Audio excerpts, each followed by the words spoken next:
नमस्ते नरसिंहाय नमस्ते नरसिंहाय प्रह्लाद लाददायिने प्रह्लाद लाददायिने हिरण्यकशिपूर्वक्षः हिरण्यकशिपूर्वक्षहाय शिलटङ्कानखालये शिलटङ्कनकलये इतो नरसिंहा परतो नरसिंहा इतो नरसिंहा परतो यतो यतो यामि ततो नरसिंहा यतो यतो यामि ततो नरसिंहा बाहिर्नरसिंहा हृदये नरसिंहा बहिर्नरसिंहा हृदय नरसिंहा बाहिर्नरसिंहा हृदये नरसिंहा बहिर्नरसिंहा हृदय नरसिंहा नरसिंहमदिं शरणं प्रपदे नरसिंहवदे शरणं प्रपदे अवकर कमलवरे नागा अद्भुत सिंगा दलिता हिरण्यकशिपो तेनोभृंगा केशवदीता नरहरिरूपा जय जगदीश हरे जय जगदीश हरे जय जगदीश हरे हिरण्यकशपुतनुभृंगा केशवप्रियता नरहरिरूपा जय जगदीश हरे स्वामी जय जगदीश हरे स्वामी जय जगदीश हरे जय नरसिंहदेव जय नरसिंहदेव नरसिंहदेव जय नरसिंहदेव जय नरसिंहदेव नरसिंहदेव नरसिंहदेव जय नरसिंहदेव जय प्रहलाद श्री नरसिंहदेव भगवान की प्रहलाद महाराज की जय निताई गौर प्रेमानंदे हरे हरे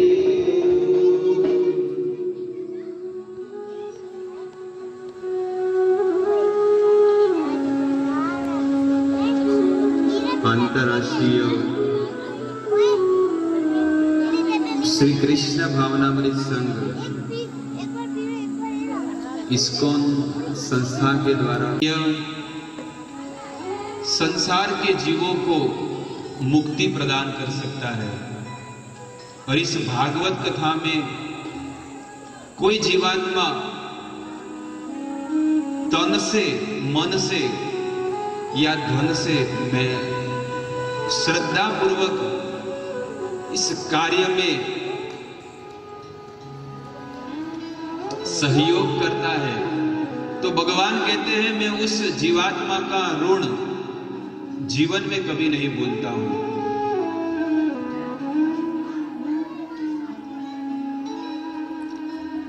शास्त्रों में बताया गया है कि भगवान की कथा सुनने के लिए कोई जीवात्मा अपने घर से निकलता है कि आज भागवत कथा है, मैं भगवान की कथा सुनने जाऊंगा।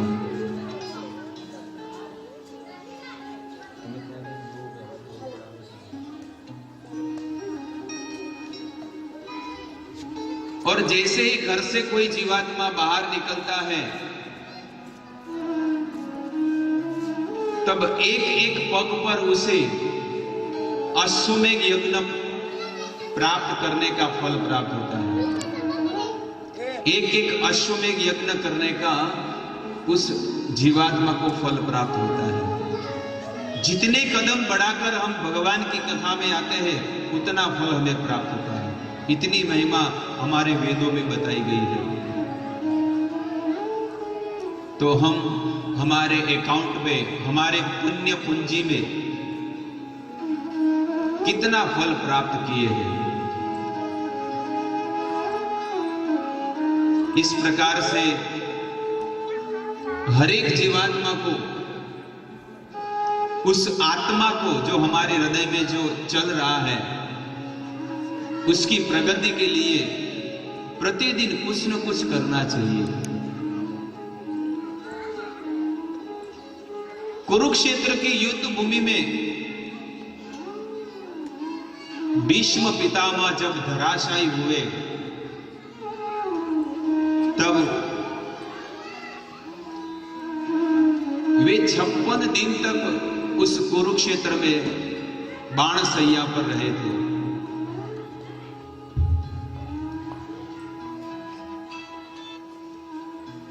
भीष्मदेव कुरुक्षेत्र की युद्ध भूमि में 18 दिन के युद्ध में 10वें दिन धराशायी हुए थे।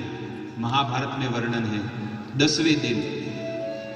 और जब धराशायी हुए उस दिन उनके सामने भगवान थे कि हे केशव, आज मुझे कोई भी किसी भी चीज का डर नहीं है, भले मेरे प्राण चले जाए लेकिन आप मेरे सामने हैं। और कल बताया था ना, इतना तो करना स्वामी जब प्राण तन से निकले, कि हे मेरा व्रज के अंदर शरीर त्याग हो। भीष्मदेव भगवान का दर्शन करके अर्जुन को कहते कि हे अर्जुन, तेरे पास जितने तीर है, भाले हैं, सब कुछ मुझे अंदर शरीर में गाड़ दे, क्योंकि दुर्योधन का जो मैंने अन्न खाया है ना, पाप रूपी, वो आज निकल जाए। इस प्रकार से अर्जुन का जिगर नहीं होता है अपने दादा को मारने का, लेकिन भगवान कहते हैं कि मारो। जब भीष्म पितामह ने एक तीर चलाकर अर्जुन की ओर मारा था, तब भगवान को बहुत ही क्रोध हुआ अंदर कि मेरे भक्त को मारने का प्रयास किया और ये तीर निशाना लगाकर अर्जुन की ओर भीष्मदेव ने लगाया। और वो जो तीर है अर्जुन का मस्तक उड़ाकर ले जाने वाला था, लेकिन भगवान ने इतनी जोर से चारों घोड़ों के पग इतने जोर से जमीन में गाड़े कि चारे घोड़े जो है ना वो जमीन में गड़ गए। और वो जो तीर है ना, अर्जुन का मस्तक नहीं लेकिन मुकुट उड़ा कर ले गए। लेकिन उस युद्ध में भगवान को बहुत ही कष्ट हुआ। उनके शरीर में से खून निकल गया। भगवान कहते हैं भले मुझे कुछ भी हो जाए लेकिन मेरे भक्तों को कुछ नहीं होना चाहिए। उन्होंने ये वचन लिया है, न मे भक्ता प्रणश्यति, मेरे भक्त का बाल भी बाका नहीं होना चाहिए। और उसी युद्ध भूमि में भगवान ने अपना वचन तोड़ दिया। अपना मान टले टल जाए पर भक्त का मान न टलते देखा। एक व्रज के कवि कहते हैं, प्रबल प्रेम के प्याले पढ़कर प्रभु का नियम बदलते देखा। अपना मान टले टल जाए पर भक्त का मान न टलते देखा। इस प्रकार से भगवान रथ के ऊपर से नीचे उतरे और भीष्म पितामह की ओर वायु वेग से दौड़ने लगे। और रास्ते में जो रथ का जो चक्का पड़ा था ना, वो चक्का उठाकर भीष्मदेव की ओर जाकर मारने गए। आज मैं नहीं छोड़ूंगा गंगा पुत्र, क्योंकि तुमने मेरे भक्त को मारने का प्रयास किया है। हे केशव रुक जाइए। अर्जुन कहते हैं पैरों में पड़ गए, लेकिन भगवान कहते हैं आज कोई भी मुझे रोके, मैं रुकने वाला नहीं हूं। और भीष्म देव ने कहा, आओ केशव आओ, मैं इसी दिन का इंतजार कर रहा था कि आपके हाथों मेरी मृत्यु हो। आपका दर्शन करते करते मैं मेरे प्राण त्याग दूं। भीष्म देव जब शरणागति स्वीकार की, तब भगवान का जो क्रोध है शांत हो गया। और भगवान ने कहा, हे अर्जुन, इनका छीना छल्ली कर दो। एक एक तीर चलाकर सब पूरा शरीर में तीरों की वर्षा कर दी और भीष्म देव जमीन पर धराशायी हो गए कुरुक्षेत्र की युद्ध भूमि में। वो 10वें दिन की यह घटना है कि भीष्म देव जब धराशायी हुए, तब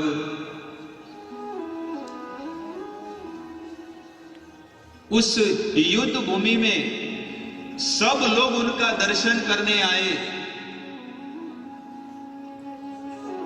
भीष्म पितामह ने कहा, मुझे कोई तकिया लाकर दो, मुझे तकिए की जरूरत है। तो दुर्योधन जाके डेनलोक का तकिया लेने गया कि लाओ भीष्म पितामह को तकिया दो। तब भीष्म पितामह ने कहा, अरे मूर्ख, मुझे ये तकिए की जरूरत नहीं है। जिसने मुझे गद्दा दिया है, ये तीर के दिए है ना, वही मुझे तकिया देगा। तब अर्जुन रोते रोते हुए 3 तीर मारते हैं यहां पर और उनको तकिया देते हैं।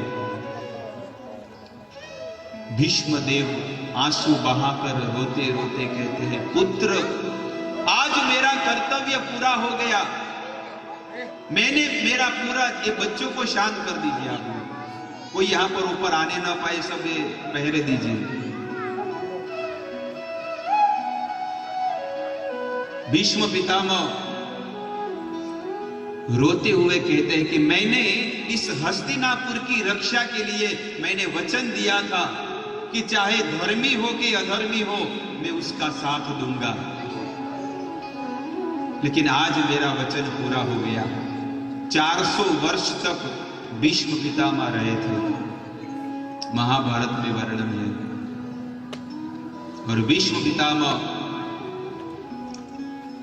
56 दिन तक उस बाण शैया पर सोए हुए थे। प्रतिदिन उनको कोई भक्त भोजन कराने लेके आता था और उनको भोजन कराते थे। लेकिन भोजन में क्या करते थे मालूम है? केवल गंगा जल लेते थे अपनी मां का।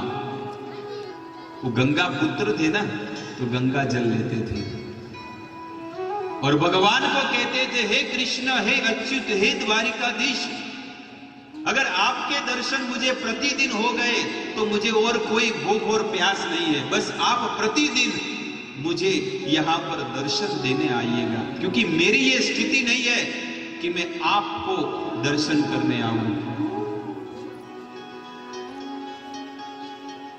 इस प्रकार से भीष्म देव ने सोचा, उत्तरायण और एक दक्षिणायन, एक साल में 2 अयन होते हैं।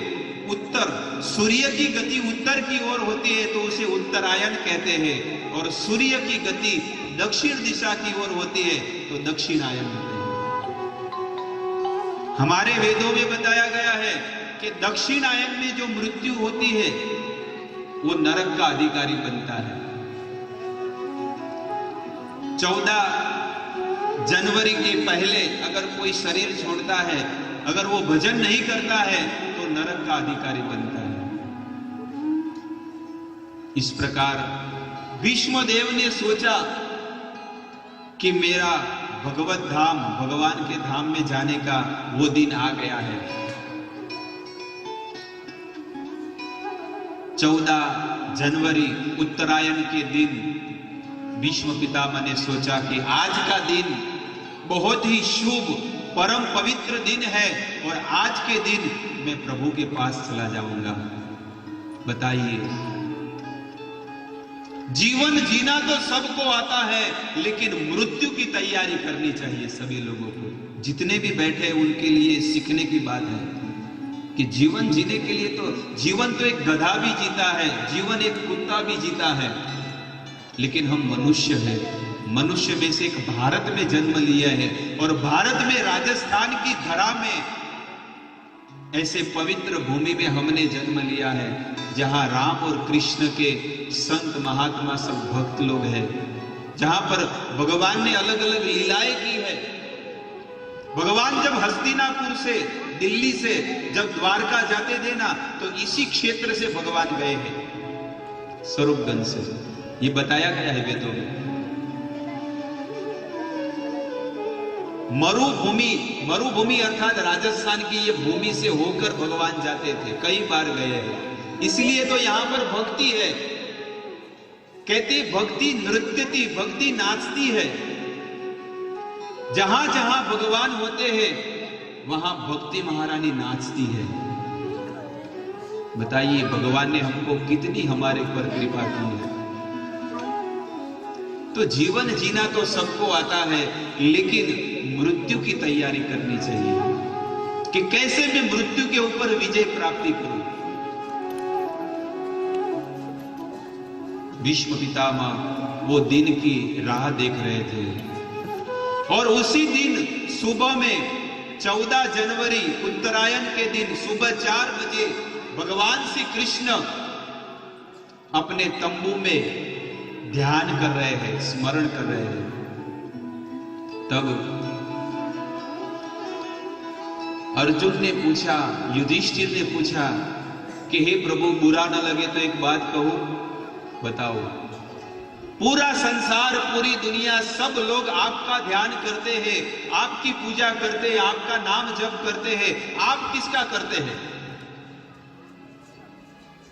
तब कृष्ण कहते हैं मैं मेरे भक्त का ध्यान करता हूं, मैं मेरे भक्तों की भक्ति करता हूं। जो मेरा नाम जप करता है ना इस संसार में, मैं उनका नाम जप करता हूं एक एक मूर्ति पे।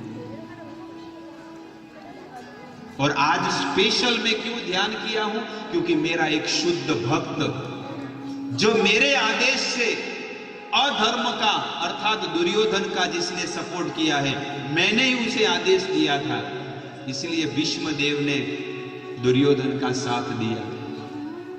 और वो मेरा शुद्ध भक्त आज प्राण त्याग कर स्वधाम मेरे धाम को जाने वाला है, इसलिए मैं मेरे भक्त का स्मरण करता हूं। भक्तों, भीष्म पितामह कोई जैसे वैसे नहीं है, 12 महाजन है जो भगवान को तत्व से जानते हैं, उसमें से है भीष्मदेव। स्वयंभू, नारद, शंभु, कुमार, कपिल, मनु, प्रहलाद, जनक, भीष्म, बलि, वया, सखी, अहम, 12 महाजन है, उसमें भीष्मदेव आते हैं।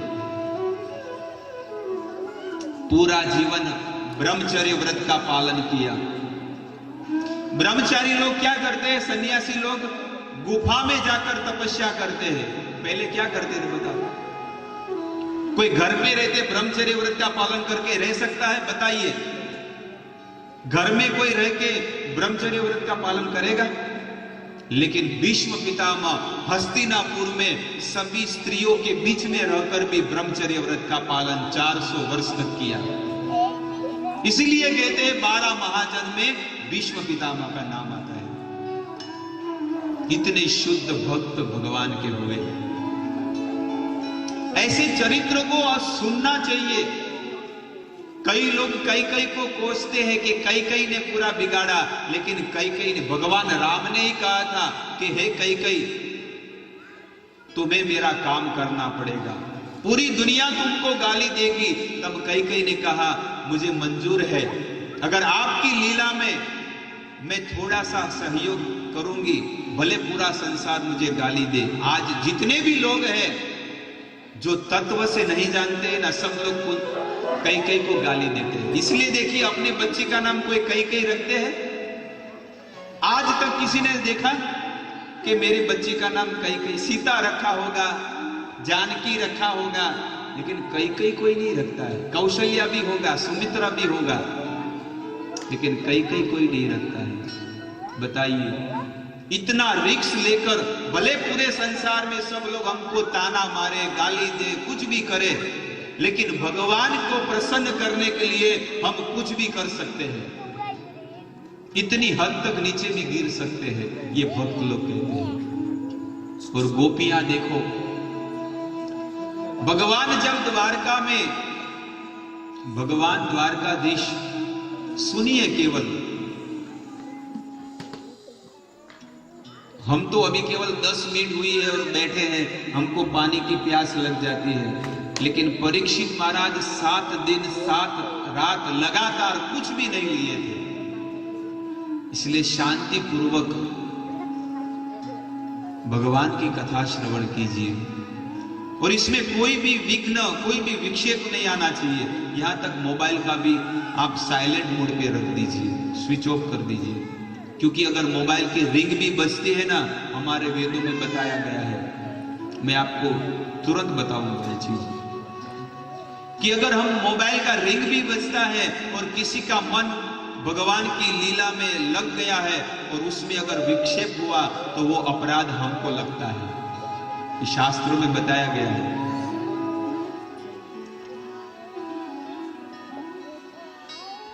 द्वारका नगरी में भगवान 16,108 रानियां हैं, इतना ऐश्वर्य वैभव सब कुछ है, लेकिन भगवान को व्रज याद आ रहा है, गोपियां याद आ रही है।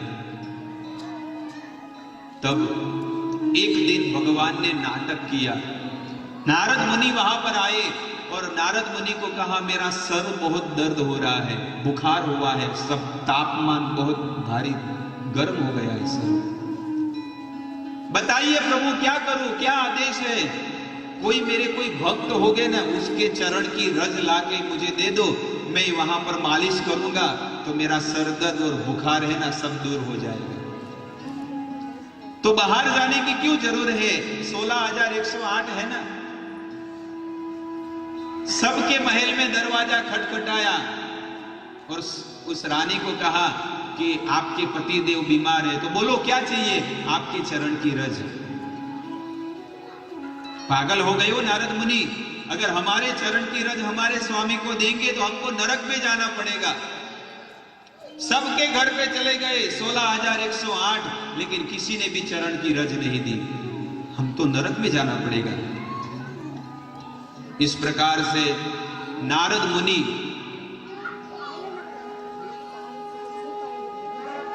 मुंह लटकाकर, अर्थात मुंह नीचे करके नारद ऋषि मुनि भगवान के पास आए। हे प्रभु, किसी ने नहीं दिया, किसी ने नहीं दिया, तो हे नारद जाओ, आप व्रज में जाओ, और केवल गोपियों को इतना कहना कि आपके स्वामी, आपके ईश्वर, आपके प्रभु कृष्ण बीमार है। नारद ऋषि मुनि व्रज में गए और गोपियों को कहा, तब गोपियों ने कहा हमारे कृष्ण कैसे हैं? नारद ऋषि मुनि कहते हैं कि आपके कृष्ण दुखी है, बुखार है, सरदर्द है। तो बताइए क्या चाहिए? अगर उनका बुखार ठीक हो तो क्या चाहिए? अगर कोई मेरे भक्त का चरण का रज देता है तो मेरा बुखार गायब हो जाएगा, मैं स्वस्थ हो जाऊंगा, ऐसा कहा है। तो जल्दी कीजिए, बताइए कितनी रज चाहिए? और गोपियां उस रज के अंदर, मिट्टी के अंदर नाचने लगी, लौटने लगी और कहा, हे नारद मुनि, ट्रक भर भर के ले जाओ, जितनी चाहिए उतनी रज ले जाओ और हमारे स्वामी कृष्ण को लगाओ सर पे। नारद ऋषि मुनि ने कहा, पागल हो गई हो, तुम तो बावरी हो, तुमको क्या पता है? तुम्हारे चरण की रज अगर कृष्ण अपने सर पे लगाएंगे तो आपको नरक में जाना पड़ेगा। अरे हे नारद, अगर हमारे चरण की रज लगाकर भगवान को एक क्षण के लिए भी अगर सुख मिलता है तो हम करोड़ों जन्मों के लिए नरक में जाने के लिए तैयार हैं। ये है भक्त। बताइए कि भगवान को हमारे कार्य से एक क्षण के लिए अगर सुख मिल जाए ना तो हमारा जीवन सार्थक है, धन्य हो गया। इसलिए भक्त को प्रतिदिन प्रयास करना चाहिए, कोशिश करनी चाहिए कि मैं ऐसा कौन सा कार्य करूं जिससे भगवान को सुख मिले, भगवान को प्रसन्नता मिले। इसलिए कलयुग केवल नाम आधारा। भगवान कहते हैं अगर मुझे सुखी करना है तो मेरे वाणी का, मेरे नाम का आप प्रचार करो। गांव गांव में, नगर नगर में, सब जगह पर मेरी वाणी का प्रचार करो, ये भगवान कहते हैं। और शास्त्रों में बताया गया है। बताइए ऐसे छोटे गांव में भी इतना बड़ा भागवत का आयोजन कैसे हो सकता है? लेकिन महाप्रभु की वाणी है, पृथ्वी के नगर आदि गांव, इस पृथ्वी में नगर नगर में, गांव गांव में सर्वत्र होइल मोर प्रचार। ये भगवान ने भविष्यवाणी की है कि प्रभु की वाणी का सब जगह पर प्रचार होगा। तो हमारा ये कर्तव्य बनता है कि हमें इस भगवान की वाणी का प्रचार करना है, गांव गांव में, नगर नगर में। इस गांव में छोटे छोटे लोग रहते हैं जो अपना गुजारा, अपना जीवन बड़ी मुश्किल से चलाते हैं। आपके ही घर वाले हैं, आपके ही गांव वाले हैं। बताइए कितनी मेहनत कर रहे हैं, उनको कितनी लगनी है, कितना लगाव है कि हमारे गांव में सब लोग भगवान के भक्त बने, ठाकुर जी की, भगवान की सेवा करें। रात दिन मेहनत करते हैं। ऐसा ये पहला गांव है कि 365 दिन सुबह में 4 बजे ब्रह्म मुहूर्त में भगवान का नाम लेते हैं। कोई नाटक हो रहा है, कोई दिखावा हो रहा है? प्रतिदिन 365 दिन। फरवरी में, जनवरी में आप देखिए उठकर, कोई उठ पाएगा? बताइए कोई है? अगर भगवान को खुश करना है तो ऐसी तपस्या करते हैं भक्त लोग कि सुबह 4 बजे। बताइए, सब लोग बोलते हैं हम तो भगवान से प्रेम करते हैं, लेकिन 10 बजे के बाद प्रेम करते हैं, लेकिन 10 बजे के बाद, 10 बजे बरोबर नींद पूरा ले, फ्रेश हो जाए, खाना पीना पेट बरोबर भर जाए गले तक, फिर थोड़ा बहुत नाम लेते हैं। और वो भी नाम नहीं लेते हैं, वो तो रोज सब लोग बोलते हैं, डांटते हैं कि आप भगवान का नाम लीजिए, नहीं तो मौत तो जल्दी आ जाएगी। इसलिए सब लोग थोड़ा थोड़ा लेते हैं। सब लोग बोलते हैं हम भगवान को प्रेम करते हैं। यह प्रीत करन की प्रीत नहीं, प्रभु जागत है तू सोवत है। यह प्रीत करण की रीत नहीं, प्रभु जागत है। सुबह दर्शन करने के लिए आएंगे बद्रीनाथ भगवान का। प्रभु जागत है तू सोवत है। આપણે તો ગોદડું ઓઢીને હોઈ ગયા, ધાબળો ઓઢીને। बताइए ये प्रेम की रीत है कि क्या हम प्रेम करते हैं? जिसने ये मनुष्य देह दिया है, जो हमारे श्वास चला रहे हैं, लेकिन थोड़ी भी शरणागति है नहीं है। सब लोग बोलते हैं मैं तो प्रेम करूं ठाकुर जी ने। क्या खाक प्रेम करते हैं? बाहर से कुछ और है और अंदर से कुछ और है, लेकिन फिर भी बोलते हैं कि हम तो अच्छे हैं। वो तो दूध नो धोए लो, होता है ना, ऐसा बोलते हैं ना। इसलिए भजन करो, लेकिन हम संसार का भजन करते हैं और एक भक्त है भगवान का भजन करता है। सत्संग सत्संग मगणो फेर छे हो, सत्संग कोने केवाय जो। ताड़ी पाड़ो तुम्हारा रामनी रे, बीजी ताड़ी ना होय जो। कहते हैं सत्संग सत्संग में बड़ो फेर छे। एक व्यक्ति सत्संग करता है, लेकिन वो चौराहे पे बैठकर राजनीति का सत्संग कर रहा है। बताइए। और एक व्यक्ति सत्संग करता है, लेकिन सुबह में 4 बजे उठकर ब्रह्म मुहूर्त में सबको जगा रहा है। जीव जागो, जीव जागो, गोरा चांद बोले कत निद्रा जाओ माया पिशाचीर कोले। कब तक सोए रहोगे, जागो। ये जगाने के लिए ही भागवत कथा है। इसलिए कई भागवत कथा में कई लोग सो जाते हैं, इतना सुख मिलता है ना, सो जाते हैं। पूरा दिन का थका हुआ यहां पे आके बैठ के सो जाएगा। भागवत कथा होबरी के हाँ बहुत बढ़िया, अतरी बढ़िया के कोई याद नहीं आयो। हटे थी होबरी ने हटे थी बारो बार काढ़ी, अंदर तो कोई नहीं उतार्યું, अंदर तो खाली महाप्रसाद उतार्યો। महाप्रसाद तो उतारा, लेकिन उसमें भी महाप्रसाद का भाव नहीं है। वो केवल खा रहा है पेट भरने के लिए, जैसे गाय और भैंस होता है ना। गलत मत लगाना मेरी वाणी को, बुरा मत लगाना, लेकिन हमारा स्वभाव ऐसा है कि हम केवल पेट भरने के लिए खाते हैं। ऐसा नहीं है कि मुझे प्रभु का प्रसाद मिला है। एक एक निवाला हम डालते हैं ना, ऐसा नियम रखना चाहिए कि एक निवाला मुंह में डालते हैं ना तो कृष्ण का नाम लेकर डालना चाहिए। ऐसा वचन लो आज से कि एक निवाला मैं डालूंगा, कृष्ण शब्द बोल के डालूंगा। और वो जब पाचन होगा ना हमारे शरीर में, हर नस नस में, हर कण कण में, सब जगह पर कृष्ण कृष्ण कृष्ण होंगे और कुछ नहीं होगा। ऐसा वचन लेना चाहिए। अर्जुन जब सोता था ना, अर्जुन जब सोते थे नींद में, जब श्वास लेते थे ना, तो कृष्ण कृष्ण कृष्ण शब्द होता था। और हम जब श्वास लेते हैं तो बाजू वाला उठ जाता है। ये भैंस, कभी कभी कोई ट्रैक्टर का आवाज करता है, कभी कोई ट्रक का आवाज करता है, बाजू वाला बेचारा सोया होगा वो भी उठ जाएगा। हमारा स्वभाव ही ऐसा है।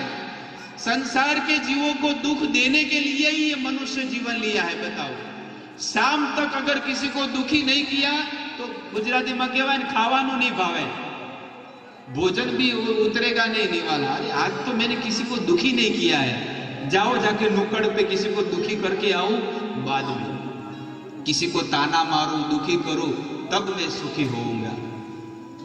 बताओ, ये है जीव का स्वभाव।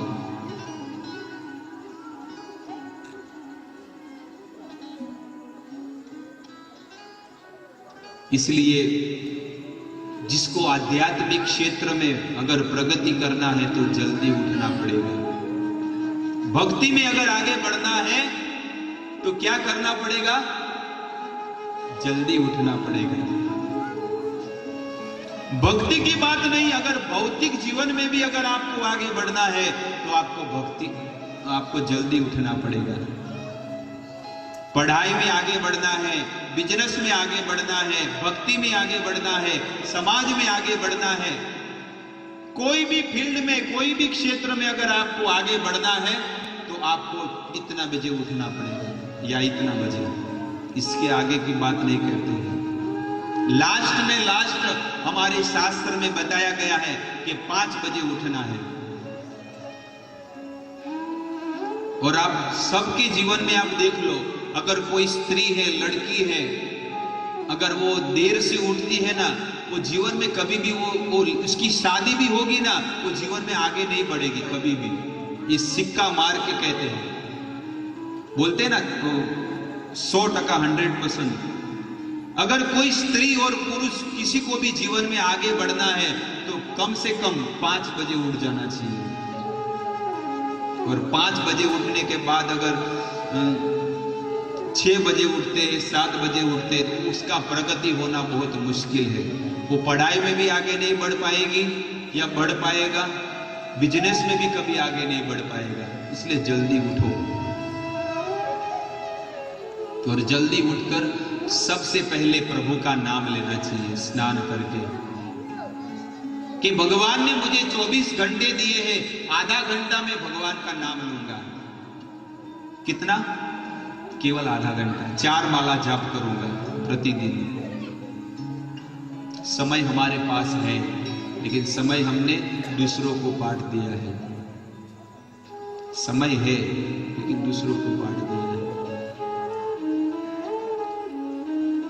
पहले के जमाने में मतलब हमारे जो बाप दादा होते थे ना, वो सुबह उठकर है ना भगवान को प्रार्थना करते थे। क्या प्रार्थना करते थे? कराग्रे वसते लक्ष्मी, करमध्ये सरस्वती, करमूले च गोविंद, प्रभाते कर दर्शनम। तो पहले के लोग है ना ऐसा प्रार्थना करते थे, लेकिन अभी 2019 में वो प्रार्थना चेंज हो गई है। पहले ऐसे प्रार्थना करते थे, कराग्रे वसते लक्ष्मी, तो अभी प्रार्थना चेंज हो गई। ये चेंज हो गई, जो प्रार्थना है ना चेंज हो गई। पहले हमारे बाप दादा ऐसी प्रार्थना करते थे, अभी के लड़के ऐसी प्रार्थना करते हैं। कैसी प्रार्थना है? कराग्रे वसते फोनम, करमध्ये व्हाट्सएपम, करमूले च फेसबुकम, प्रभाते मोबाइल दर्शनम। ऐसे ऐसे पहले साधना करते थे, लेकिन वो साधना चेंज हो गई है। पहले कैसी साधना थी? इतनी शक्ति हमें दे न दाता, मन का विश्वास कमजोर होना, हम चले नेक रास्ते पे हम, भूल कर भी कोई भूल होना, इतनी शक्ति हमें दे न दाता, मन का विश्वास कमजोर होना। 2019 में प्रार्थना चेंज कर रही है। इतनी 4G शक्ति हमें दे न दाता, फोन का सिग्नल कमजोर होना, हम चले रेंज पर नेक पर, भूल पर भी हर कदम पर, भूल कर भी ऑफलाइन होना। तो ये कलयुग के जीवों की ये प्रार्थना है, ये उनका भजन है। अब सब चेंज हो गया। इस प्रकार से संसार के जीवात्मा सुबह उठकर प्रार्थना करनी चाहिए, लेकिन उनकी प्रार्थना अभी अलग हो गई है। रात को भी सोते हैं तो सब लोग कैसी प्रार्थना करते थे? समुद्र वसने देवी पर्वतस्थन मंडले। लेकिन अभी तो जैसे बेड पे सोए तो पहले फेसबुक का दर्शन होगा, व्हाट्सएप का दर्शन होगा, टेलीग्राम, इंस्टाग्राम, ट्विटर, यूट्यूब, ये सब दर्शन करके ही सोते हैं। तो रात को नींद में भी यही आते हैं, सब भूत प्रेत पिशाच गया है बाल्टी लेकर कोलगेट और सब कुछ। ऐसे लोगों का दर्शन हम करते हैं। लेकिन हमारे जूनागढ़ के नरसिंह मेहता बोलते हैं, आंखों मारी उघड़े तो सीताराम देखो, धन्य मारो जीवन कृपाए देखो। जैसे ही मेरी आंख खुले तो मैं राम और कृष्ण का दर्शन करूं, लेकिन हमारी आंख खुलते हैं तो हम शाहरुख खान का दर्शन होता है, क्योंकि फोटो उसी का रखते हैं घर में। इसलिए ठाकुर जी का फोटो रखना चाहिए, भगवान का, और उसी से हमारा कल्याण होगा।